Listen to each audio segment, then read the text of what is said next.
The next thing we need to cover would be transformations of your reciprocal functions. So if you have your general form, f of x equals a over x minus h plus k, well, your h, that is your horizontal translation. And if you remember back in example 2, the number that's on the bottom is which way you go, left or right. So if you look back at your equation, here is your denominator with x plus 2. Now we didn't shift to the right, but what we did is we shifted to the left. So remember, if your number is within your function, if it's attached to your x, that means you have to do the opposite direction. Then we go into the k, which your k here is your vertical translation, and this actually does whatever your number looks like. So if we go back to this equation here where we have a positive 1, that graph was actually shifted up 1. So your k value is going to move you up or down. Your h value, which has to be the opposite, that's your horizontal translation. This, always do the opposite. That is your vertical asymptote also. Now your a is a little different because a tells you whether your graph is reflected or not. If a is less than 0, that means it's negative. Then your graph is going to end up being reflected across your x-axis. So typically, your graph looks something like this. Just kidding, it goes the opposite direction. Haha, funny joke by me. So typically it goes like this. But if your a is negative, it's going to be flip-flopped. So that's what I want to do. That's when a is negative, so let's get rid of this.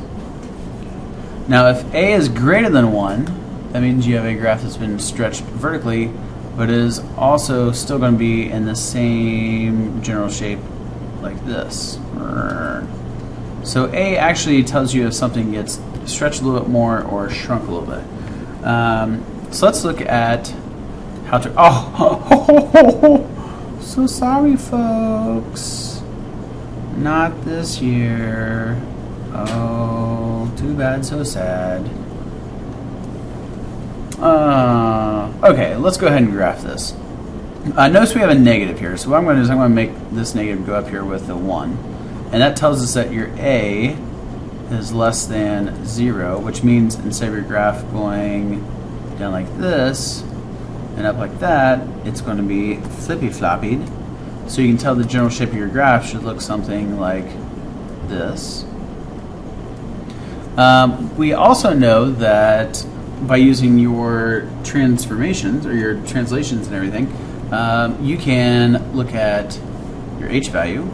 Well, if this is x plus 1, that is your vertical asymptote.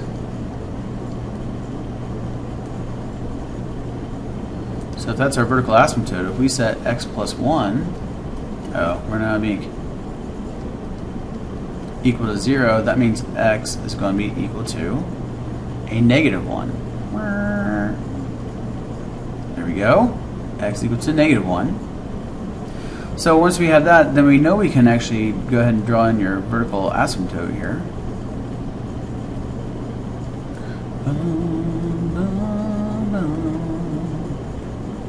Now we need to find your horizontal asymptote. Well, this last number back here, this tells you your horizontal asymptote. So that means that your graph has actually been shifted up 2. And so your horizontal asymptote would be at y equals a positive 2.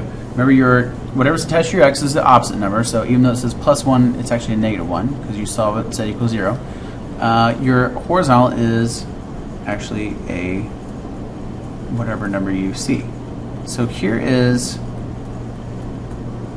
are your asymptotes. But what we need to do is, we know our graph is going to be going up here on the top left and bottom right. So we are going to need to make a table of values. And this is everybody's favorite part because it just takes such a short amount of time to do all this. So what we're going to do is we're going to put our vertical asymptote in the middle. We're going to put our negative 1, and you surround that with 3 points both to the left and to the right. To the right, to the right. Now you have to evaluate each of these points. Now we do know that -1 is not going to work, because if you plug a -1 in here, -1 plus 1 is just a 0, and you can't divide by a 0, so don't even try and think about it. So this is going to be undefined here. You can't have a point on this line. Let's go ahead and plug a -4 in, and I'll do one of these, and then we'll just plug the rest of them in a calculator and find out your points, because that's what most of you do anyway. So if we have a -1 over -4 plus 1, that is a -3 plus 3. Well, those cancel, and that just gives you a positive 1/3. So positive 1/3 plus a 3 gives us a 3.3. So we're going to go back for up 3.3, put a dot. If you would plug a -3 in this equation, simplify, you're going to get a 3.5. So you go back 3, up 3.5, right there. If you plug a -2 in, you're going to get a positive 4. So back 2, up 4. And then what we can do is we can extend these lines up closer and closer and closer to your asymptotes, but never touch.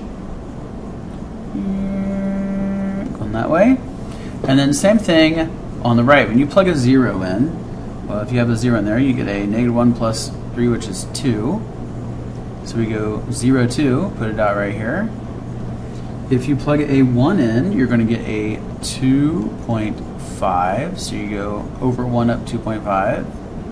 And then you plug a 2 in, you get 2.7. So over 2 up 2.7. So you get your values going this way, or your graph, sorry.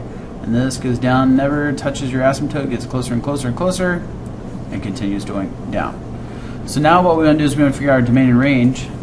So your domain, remember, this is going to be all real numbers except wherever your vertical asymptote is. So all real numbers except x equals -1, and your range then is going to be all real numbers except wherever your horizontal axis is, asymptote is. That would be except y equals 2.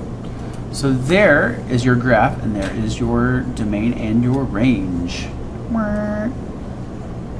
So that's for A. Let's try B. Same thing. You could try graphing this.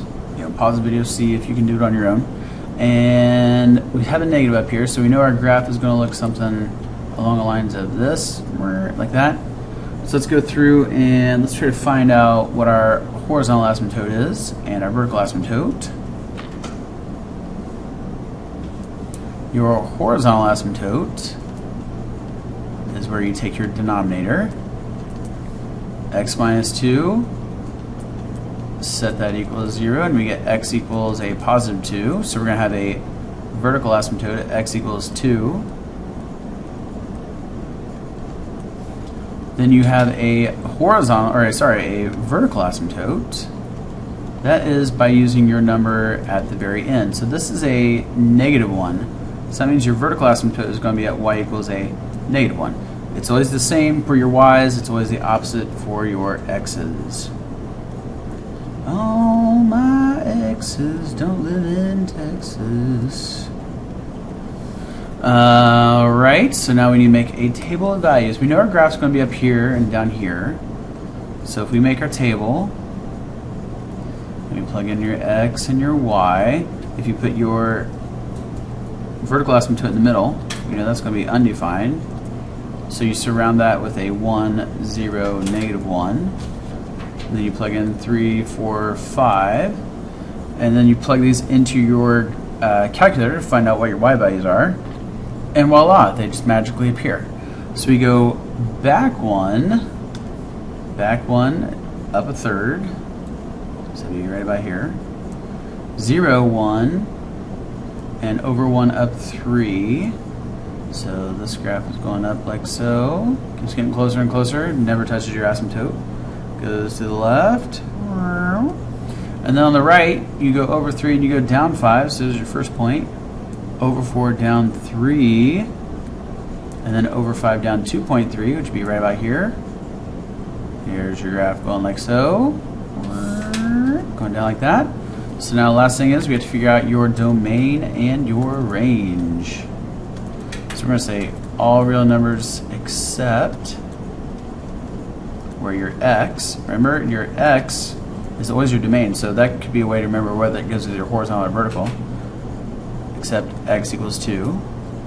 And then your range is all real numbers except y equals -1. And that, my friends, is how you graph reciprocal functions.